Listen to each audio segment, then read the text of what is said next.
തിരുവനന്തപുരം ചെമ്പഴന്തിൽ 8 വയസ്സുകാരനെ വീട്ടിൽ തൂങ്ങി മരിച്ച നിലയിൽ കണ്ടെത്തി. ചെമ്പഴന്തി അക്കരവിള വീട്ടിൽ പ്രമോദ് സിനി ദമ്പതികളുടെ മകൾ ശ്രേയസാണ് മരിച്ചത്. MG പ്രതീഷ് തിരുവനന്തപുരത്തും വിവരങ്ങളുമായി ചേരുന്നു. പ്രതീഷ്, എന്താണ് നമുക്ക് മനസ്സിലാക്കാൻ കഴിയുന്ന കാര്യം? ഏതെങ്കിലും തരത്തിലുള്ള സൂചനകൾ എന്താണ് സംഭവിച്ചെന്ന കാര്യത്തിൽ ഇപ്പോൾ വ്യക്തത വരുന്നുണ്ടോ?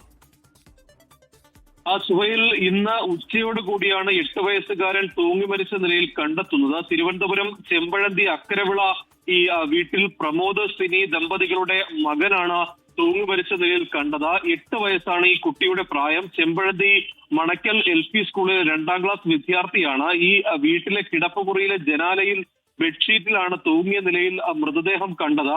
ഈ കണ്ട ഉടൻ തന്നെ തിരുവനന്തപുരം SAT ആശുപത്രിയിൽ കുട്ടിയെ എത്തിച്ചെങ്കിലും ജീവൻ രക്ഷിക്കാനായിട്ടില്ല. ഈ കഴക്കൂട്ടം പോലീസ് ഇതുമായി ബന്ധപ്പെട്ട അന്വേഷണം ആരംഭിച്ചിട്ടുണ്ട്. നിലവിൽ ഏതെങ്കിലും തരത്തിൽ ദുരൂഹതകളൊന്നും തന്നെ സംശയിക്കുന്നില്ല. പക്ഷേ വിശദമായ അന്വേഷണം നടത്തുമെന്നതാണ് പോലീസ് അറിയിച്ചിരിക്കുന്നത്. 8 വയസ്സുകാരനെയാണ് മുറിയിലെ ജനാലയുടെ വശത്ത് തൂങ്ങി മരിച്ചതിൽ കണ്ടെത്തിയിരിക്കുന്നത്. ശ്രേയസ് എന്നാണ് പേര്. വൈകിട്ടോടെയാണ് കുട്ടിയെ ഇത്തരത്തിൽ മരിച്ചതിൽ കണ്ടെത്തുന്നത്. എന്താണ് സംഭവിച്ചെന്ന കാര്യത്തിൽ വ്യക്തതയില്ല. നിലവിൽ ദുരൂഹതകളൊന്നും സംശയിക്കുന്നില്ല. MG പ്രതീഷാണ് തിരുവനന്തപുരത്തുനിന്ന് വിശദാംശങ്ങൾ നൽകിയത്. ലോകത്തെവിടെയായാലും ഏത് സമയത്തും 24 വാർത്തകളും ഓഗ്മെന്റഡ് റിയാലിറ്റി പാക്കേജുകളും എക്സ്പ്ലെയിനറുകളും വിശദമായി കാണാൻ ഞങ്ങളുടെ YouTube ചാനൽ നിങ്ങൾക്ക് സബ്സ്ക്രൈബ് ചെയ്യാം.